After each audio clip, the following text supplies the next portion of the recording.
Forgot my torch. Just ought to get a fire going. Where did you come from? Where have you been? What have you done? Huh? What have you done? A sweet puppy dog. What's up, YouTube?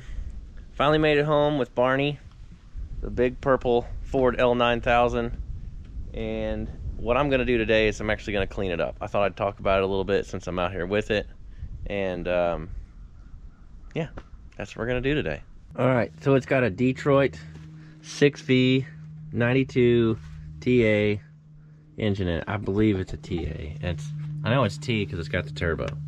I had some guys, look at the numbers. I probably need to do a little more research on it, but yeah, that's what I'm pretty sure it is. Some guys said it was a TA, some guys said it was a T. I got a couple of different years on it. One guy had to be close because he said 79, and this truck is a 1980. I have already switched the primary and secondary fuel filters because I decided to drive it home, and yeah, that didn't work out so good. I made it a couple of 100 feet out of my buddy's driveway, and it died on me. The primary the primary fuel filter was full. I mean, full of garbage. Like, you couldn't shake it out. I guess you probably could. I may actually take it and cut it open just to see what's in it, but I know what's going to be in it. It's going to be garbage. The secondary had a little water in it, and fuel, but it looked fairly clean. Actually, it was mostly water. So that was, obviously what stopped me. The inside of the truck, some mean old kids came in through rocks and busted out the windshield. So we've got that. I guess that windshield's broken. The back one was broke and replaced with plastic that looks, well, it's terrible. You can't see through it. It might clean off, but if it doesn't, either way, I'm planning on putting glass in it all the way around. This window, the driver window, I thought was broken, but or I heard that it wouldn't roll up, but it rolls up, so that's not going to be an issue. Some of the dash has been pulled apart just a little bit, so we'll have to figure out how to put all that back together, but I'm sure I'm going to have to get in there anyways to chase a couple of gremlins. Turn the old key on down here, and it's got a push button start that they pulled out, and whenever you hit it, it just clicks in the dash over here. The starter works fantastic, so I don't think that that's going to be that big a deal. There's probably a different solenoid somewhere here in the dash, I'm guessing. I don't know everything. If somebody knows what I need to chase, that'd be fantastic. Leave a comment down below. She's got the old jakes. They are currently not working. I'm not sure why. It's probably a wire, I'm gonna guess. Maybe something came loose, but we're gonna have to chase that, figure it out. Several of the dash lights work. Both the headlights work. Yeah. Doesn't have a seat in it. Here's all the stuff I've been dragging around with me to keep it, or to get it going. Honestly, I really thought I was gonna be able to just start it up and drive it home, even though it doesn't have any brakes, because the guy had been working on one of the brakes was hung up or something, so he took some stuff apart back here, and so it doesn't hold air. These are off. I guess it's missing an elbow here. Maybe it broke or something. They got a brand new spring brake on this side, and the hoses aren't connected to it. Yeah, she's gonna get all new brake lines, or all new air lines, all of it. I have no idea what this is, so if anybody knows what that is, yeah, leave a comment. I welcome plenty comments. If you guys know stuff about this, this truck, or about about these trucks, about these engines, any comments you have, anything that you got would be fantastic. She's got an air slide fifth wheel. Obviously that hasn't worked in a minute. Not sure why they've welded something over there that's in the way that would keep it from going forward and back. It's just a tiny little piece of steel.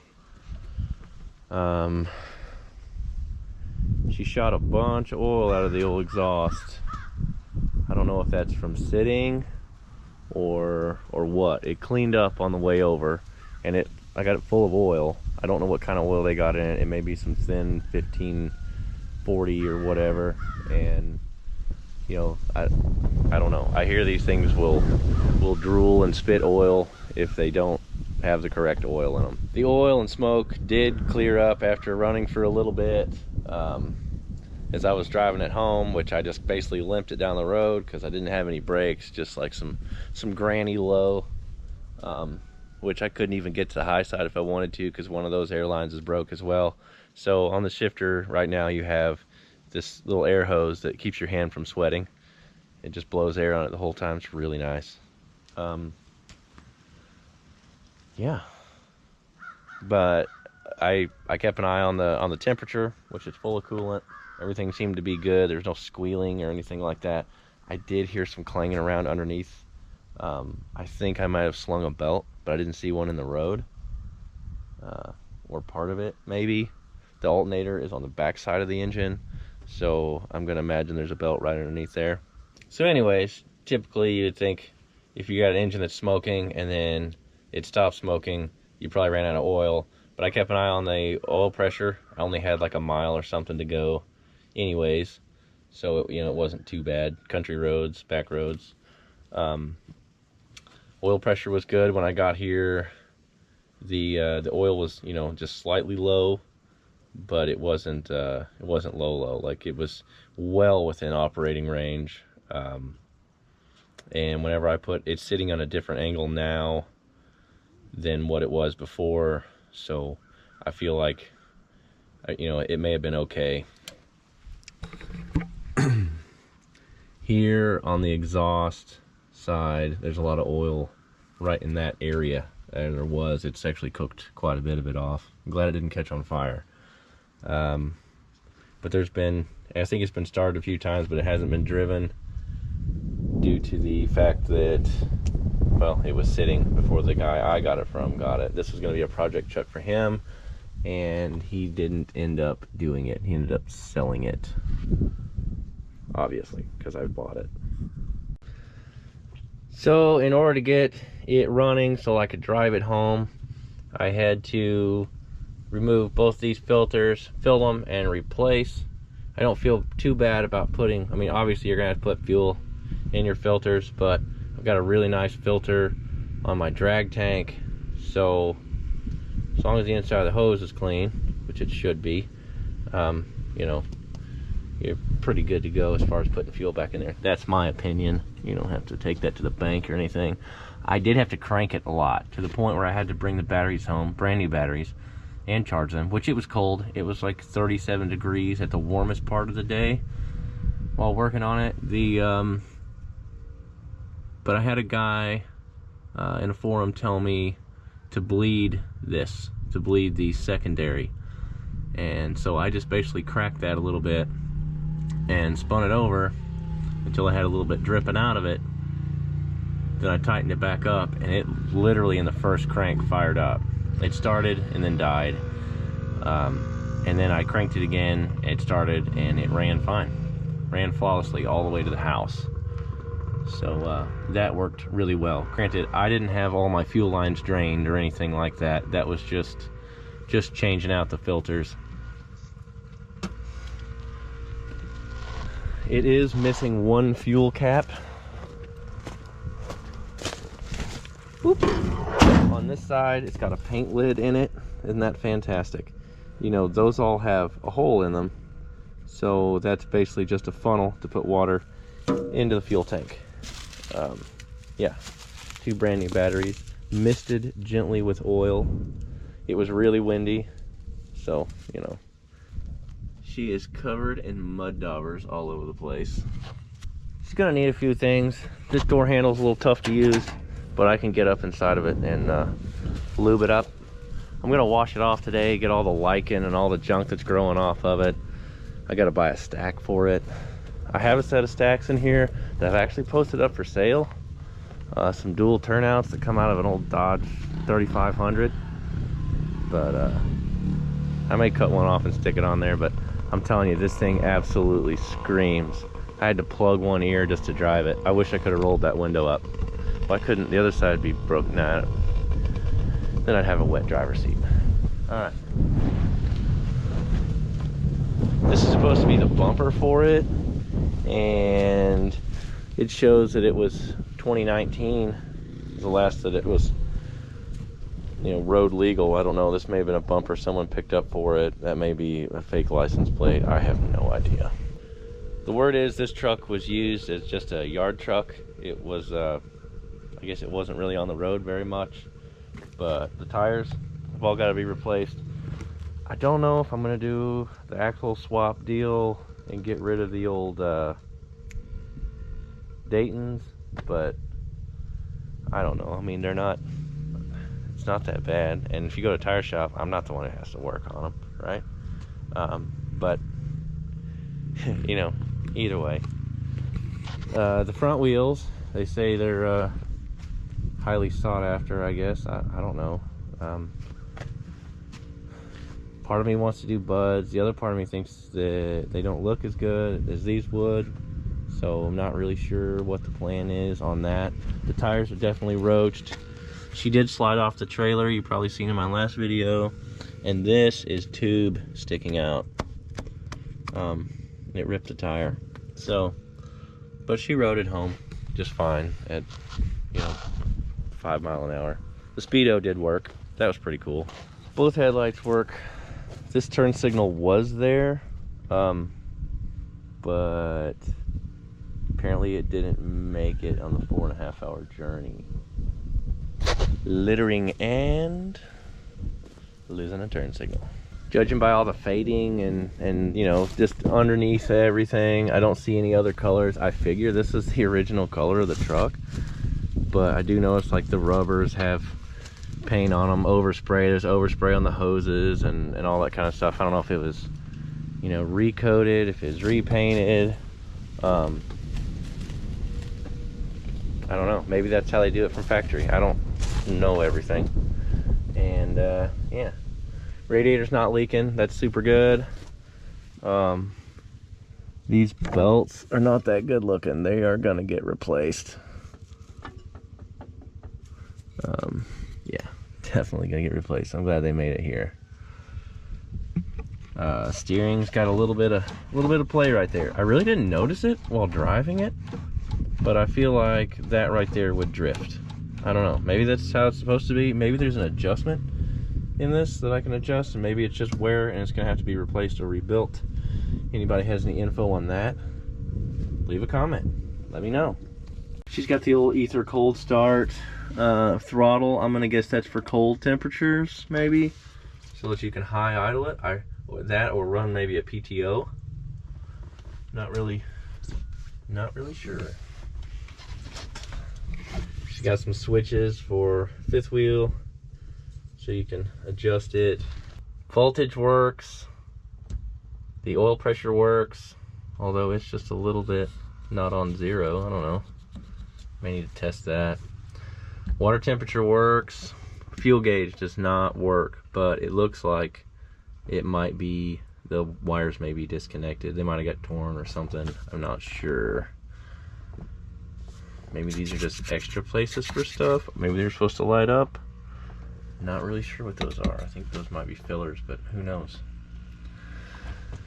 May have to figure that out. Dash panel looks fantastic. They've got it open, so they were dealing with something in there. It has a Ford cassette player in it. That's awesome. That is great. I'm gonna have to get somebody to get me a mixtape. Get that jumping off. So the airlines for my, oh, that's just sitting there. Oh, there is two. Yeah, fantastic. Figure that out. Glad they're two different colors. I can at least chase them where they need to go. It's a little wooden knob, and that cute. Anyway, so it's got an 8LL transmission in it. I should probably put it in gear while it's sitting here. Since she has no brakes, I've got it blocked with wood, but yeah.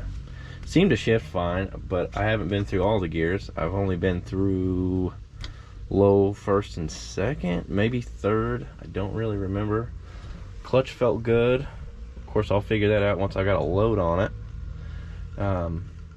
Throttle is stiff, but I like that considering the fact that it's a Detroit, and everybody says stuff about runaways and things of that nature. So, which I guess that doesn't really matter. Even if the rack was to come back, probably not going to force the the little push rod or whatever out of there, so they probably still hang. Up top, one of these is broken. That's okay, that probably all has to be replaced. That's the air conditioner. It's a roof mounted AC. I don't know anything about it other than it's an air conditioner. I do feel like you guys can turn it here. I feel like it's probably shot. Gonna need some cab lights. Yeah, there's all kinds of stuff missing. I think. Well, I don't know.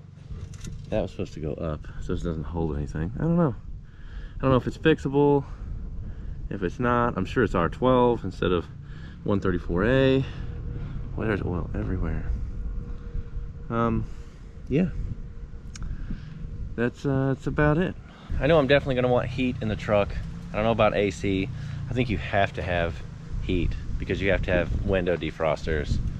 It's like a must, probably for most any vehicle. But I know during the CDL test, that was one of the things that I had to know, had to make sure that they worked. It was a test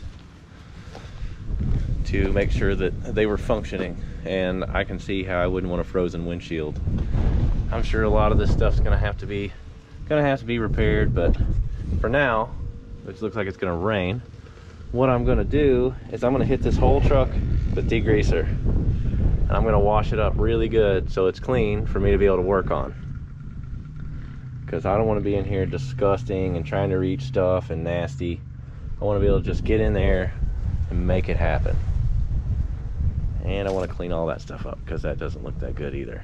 Hopefully it doesn't peel all this beautiful 1980s, it's like sparkly, almost like boat paint, but not big flake. I just don't know what it is. But the point of the truck is going to be to pull my forestry equipment and things of that nature. I don't like pulling it behind my truck. I know there's a lot of guys that do. Nothing against it, but it's a lot of weight to have behind a pickup. For now, I'm just gonna pull my gooseneck. I'm gonna switch out to where I can have a pin, like a fifth wheel pin hookup on the trailer instead of having a, the ball style. It's pretty easy. I think I can just slip it in and out. It may be a pain. Looks like it's just 2 bolts, but who knows. But for now, the goal is to get Barney going. I'm calling it Barney. I had ideas. I had names. The engine, it's called a Screamin' Jimmy. Detroit diesels, 2 strokes, they called them Screamin' Jimmies. I thought called a Screamin' Remy. But no. Nope. On the way home with it loaded, my wife messaged me and she said it looks like Barney. And so, yeah, that's how it got its name. It's like a lot of things. I don't usually get to name them, Yeah. It's okay. It's fitting. It's fantastic. I actually like it. But for now, the deal is to get it going, get it functional, get it safe to put on the road so it's not a danger to me or anyone else, obviously. And it's reliable. And I think with time, I'm going to try and fix it up really nice. Because I kind of get a kick out of old stuff. I like old iron, old equipment, old vehicles. It's just neat to think that there was a day when somebody bought this truck. There was a salesman out there telling them why this vehicle right here, why it's so perfect, why this is what you need, for your business. This is what, it's got this much power and it's got this and that, and it'll shift perfect for this, and I don't know, so on and so forth. But it had its magical first day in the sun, and I kind of kind of like to bring it back to that. It's got a lot of neatness to it, a lot of kind of nostalgia. The Detroit engine is pretty cool. Yeah. So yeah, I'm gonna clean it up and we'll start working on it. I'll have several videos about it, you know, as I go through it and pick out a little project. I think there'll be quite a bit of content on it. That's what's up.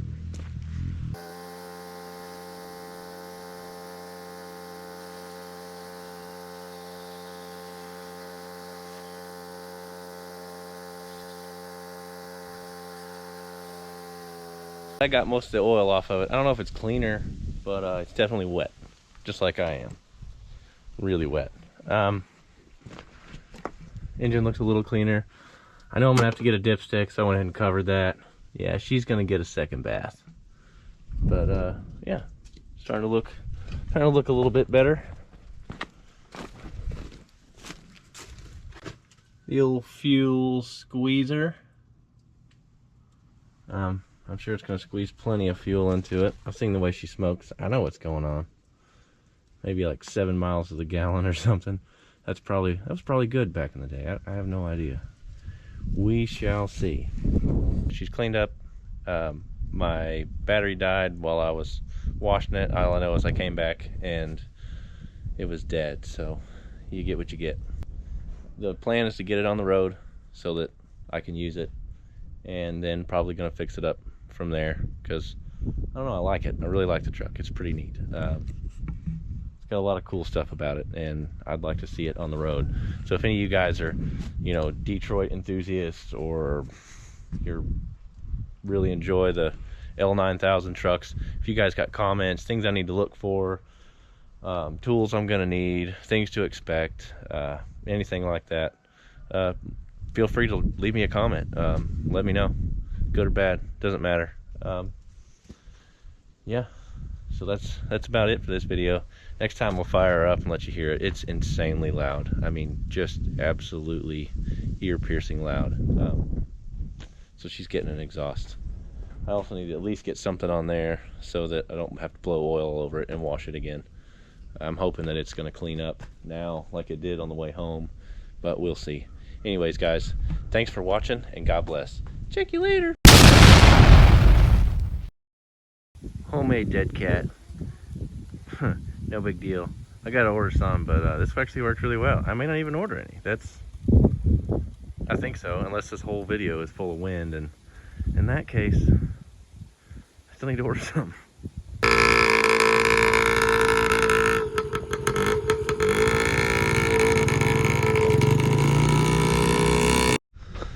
Alright, what's up YouTube? I'm standing out here in the wind.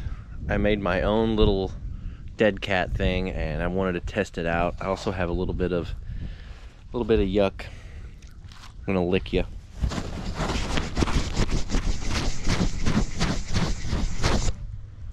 Yeah, I ought to clean that screen up real good. Just kind of want to do a test, you know. We're having salmon for dinner. I don't think anyone cares. Nobody cares that I'm having salmon for dinner. If I look into the sun, it's a better view, but it also looks like, you know, I'm squinting the whole time. And then if I do like this, you know, it's probably difficult to see what's going on. So, you know, it's perfect.